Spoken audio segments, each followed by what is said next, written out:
என் பேர் புவனேஸ்வரி. சொந்த ஊர் வந்து குடிப்பாலா.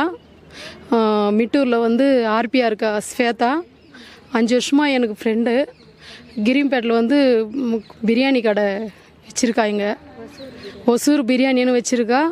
வச்சோடனே காசு வந்து எல்லாருக்கிட்டேயும் வாங்கி கொடுக்கா, நான் ஏமாற்ற மாட்டேன் அப்படின்னு சொல்லிட்டு நான் பிளாட் பிஸ்னஸ்ஸு, துணி கடை பிஸ்னஸ்ஸு எல்லாம் வச்சு நடத்தி நான் உன்னை மோசம் பண்ண மாட்டேன் அப்படின்னு சொல்லி என்கிட்ட சொன்னதுனால 10 பேர்கிட்ட நான் முன்னே இருந்து நான் வாங்கி கொடுத்தேன். வாங்கி கொடுத்த பிறகும் அதுக்கப்புறம் சீட்டு நடத்துகிறேங்க்கா, டபாஸ் பண்ண கூட பிடிக்கிறேன் அப்படின்னு சொல்லிட்டு என்கிட்ட சொன்னா ஸ்வேதா. 10 பேர் என்னை நம்பி சீட்டெல்லாம் கூட போட்டாங்க. யாரும் ஒரு சீட்டு கூட எடுக்கலை, ₹1 கொடுக்கல இந்த பொண்ணு.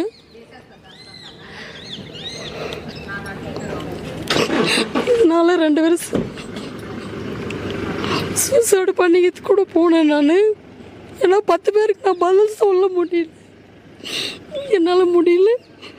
கேட்டாக்கா கண்ணத்துன்னு சுட்டுறன்னு மிரட்டுறாங்க. உங்கள் பசங்களெல்லாம் கடத்துறேன்னு சொல்கிறான். ஸ்வேதா கிரண் ஒருத்தர் கூட வைக்க மாட்டேன், எந்த இடத்துல இருக்கிறாங்கன்னு சொல்லிட்டு எனக்கு ஸ்வேதா அவங்க ஹஸ்பண்டு குழந்தைங்களெல்லாம் கடத்தி சாவாச்சிரன்னு சொல்லிட்டு மிரட்டுறாங்க. இதனால கொஞ்ச நாள் இந்த 1 வருஷமாக நாங்கள் போகாமல் இருந்தோம் பயந்துக்குன்னு. இப்போ அட்வொகேட் மூலியத்தில் எங்களுக்கு தைரியம் ஆறுதல் படுத்துனாங்க. நாங்கள் கிட்ட இருந்து எல்லாம் செஞ்சு கொடுக்குறேன்னு சொல்லிட்டு சொன்னாங்க.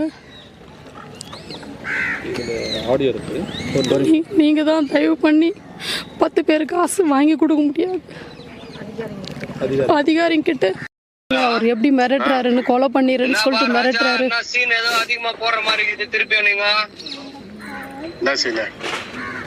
ஜனவரின்னு சொன்னா ஒத்துக்குன்னு பேசி ஆயிப்போச்சு. திருப்பி நீ சீன் அப்படி இப்படின்னு போட்டுதான் நான் சொல்றேன் பாரு. இப்போ ரெக்கார்ட் பண்ணிக்கோ. 24 மணி நேரம் டைம். நாத்தா சீன் மாத்திக்கினா ஓகே, இல்லன்னா கிளீன். இதுக்கு மேல நான் உங்ககிட்ட பேச மாட்டேன், புரியுதா?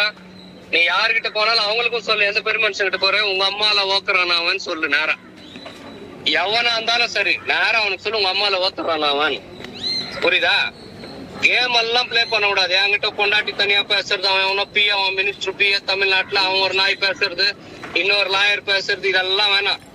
ஜான்வரிக்கு பேச்சு ஒத்துக்கின பிறகு திருப்பி இந்த மாதிரி சீன் போடுற மாதிரி இருந்தா நீ என்ன பண்ணிக்கோ. 24 மணி நேரம் டைம் தரேன்.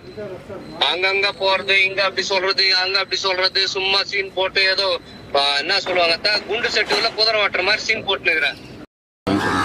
இவங்க தான் ஸ்வேதா, அவங்க வீட்டுக்காரு கிரண். இவங்க தான் கண்ணு வச்சுன்னு மிரட்டுறாங்க என்ன, காசெல்லாம் கேட்குறேன்னு சொல்லிட்டு பசங்களெல்லாம் கடத்தி சாவச்சிருன்னு மிரட்டுறதுனால நாங்கள் போகாமல் இருந்தோம். அதுக்கப்புறம் 10 பேர் வந்தாங்க, 10 பேர் ஆறுதல் படுத்தினாங்க. அவனால் என்ன பண்ண முடியும், எல்லாம் போய் நம்ம கலெக்டர்கிட்ட போய் மனு கொடுக்கலான்னு சொல்லிட்டு சொன்னதுனால எல்லாம் நாங்கள் 10 பேர் சேர்ந்து வந்தோம். எங்களுக்கு தயவு பண்ணி பணத்தை வாங்கி கொடுக்க முடியாது கேட்குறோம், அதிகாரிங்கிட்ட நாங்கள் கேட்குறோம். ஹஸ்பண்ட் பேர் வந்து கிரண். அவர் வந்து ஆர்மி மிலிட்ரி. கன்று வச்சு சுட்டுறன்னு காசு கேட்க போனால் மிரட்டுறாங்க.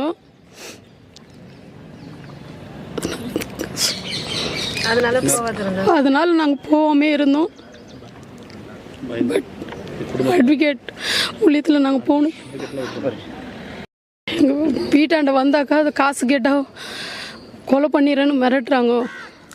அதனால் நீங்கள் தயவு பண்ணி 10 பேர் காசு வாங்கி கொடுக்க முடியாது. கலெக்டர் ஐயாவும்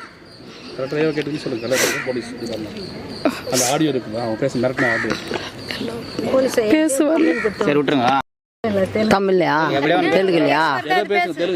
சரி, எம்பண்டப்பள்ளி சாணிக்கு போத்தல்பட்டில் மண்டலம் முத்துரா போஸ்ட்டு சித்தூர் டிஸ்ட்ரிக்கு. எங்கள் அந்த பொண்ணு வந்து புவனேஸ்வரி எங்கள் ஃப்ரெண்டு. என்னை வந்து நான் ఎండి చేపలు అమ్ముతా ఉన్నాను ఊరు మీద. అది డబ్బు పెట్టుకున్నాడు 3 లక్షలు. నన్ను ఏమార్చేత్తుకు పోయింది. అడిగితే లేదంటది. నేను ఏడాడో పోయి తిరిగి నన్ను ఎండలో సజ్జలు లేకుండా నీళ్ళు లేకుండా నన్ను ఏమార్చుకుని పూసినారు. 3 మాటలు అడిగినా ఏం లేదు వాళ్ళ ఇంటికి అనిపోయినాము అంతే.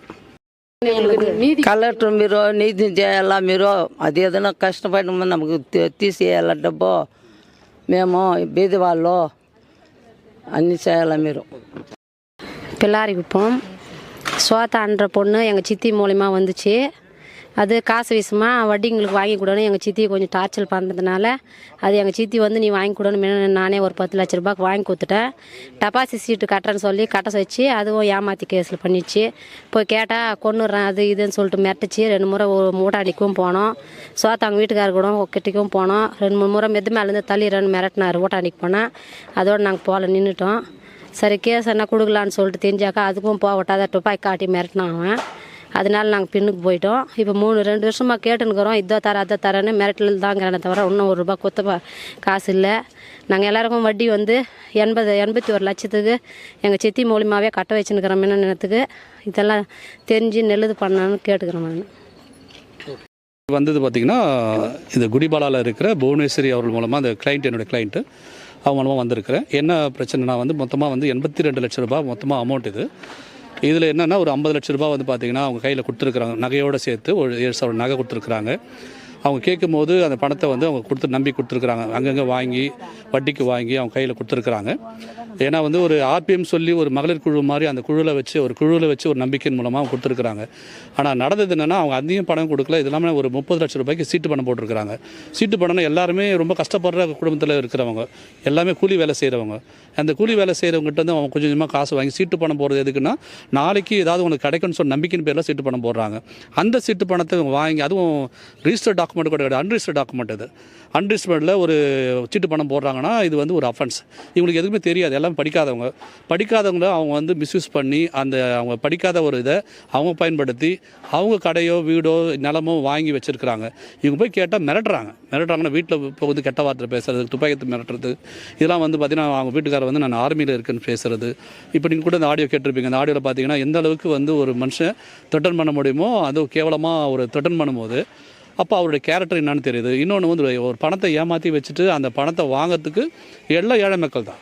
அவங்களால முடியாது, நாளைக்கு என்ன யார்கிட்ட போய் பேசுறதுன்னு இருக்கிறது தெரியாமல் இருக்கிற ஒரு ஏழை மக்களை வந்து ஏமாத்துறாங்க. அதனால் ஒரு நம்மளுடைய கலெக்டர்கிட்ட கொடுக்கும்போது அந்த மனுக்கு ஒரு நம்பிக்கை கிடைக்கும். அந்த மனு கலெக்டருடைய கொடுக்கும்போது அந்த மனு கொடுத்தோன்னா பணம் வந்து கிடைக்கும்னு நம்பிக்கையின் பேர் இன்றைக்கி வந்து கலெக்டரை பார்த்துருக்குறாங்க. அந்த அவருடைய ஒரு கண்டிப்பாக நியாயம் செய்வார் அந்த இது வந்து அப்படின்ற சொல்கிற நம்பிக்கையின் பேரில் எல்லாருமே வந்திருக்கிறாங்க. பார்த்தீங்கன்னா எல்லாருமே நீங்கள் இந்த வீடியோவில் பார்த்தீங்கன்னா உங்களுக்கு தெரியும் எப்படிலாம் இருக்கிறாங்கன்னு சொல்லிட்டு. இவங்க நாளைக்கு வாழ்வாதாரம் என்ன பண்ணுறது தெரியாமல் இருக்கிறாங்க நாளைக்கு. அதனால் இந்த வாழ்வாதாரம் அவங்களுக்கு கிடைக்குமா, நாளைக்கு இது பணம் கிடைக்குமா, பணம் கிடைச்சாதான் அந்த கொடுத்த காசை கொடுத்தா தான் வீட்டில் வந்து வட்டிக்கு வந்து நிற்கிறாங்க. வீட்டில் டெய்லி வந்து வட்டி காசுக்காக வந்து நிற்கிறாங்க. அவங்களுக்கு எப்படி கொடுக்குறதுன்னு தெரியல. ஒவ்வொருத்தரும் வந்து நான் சூசைடில் அட்டன் பண்ணிருக்கேன்னு சொல்கிறாங்க. அந்த சூசைடில் அட்டன் பண்ணிட்டு இது மாதிரி அதெல்லாம் பண்ணக்கூடாதுங்க, தப்புன்னு சொல்லி நம்ம இங்கே கொடுத்தா நமக்கு அவர் நம்பிக்கை கொடுக்குவாங்கன்னு சொல்லி அவங்களை கூட்டிட்டு வந்திருக்கிறோம்.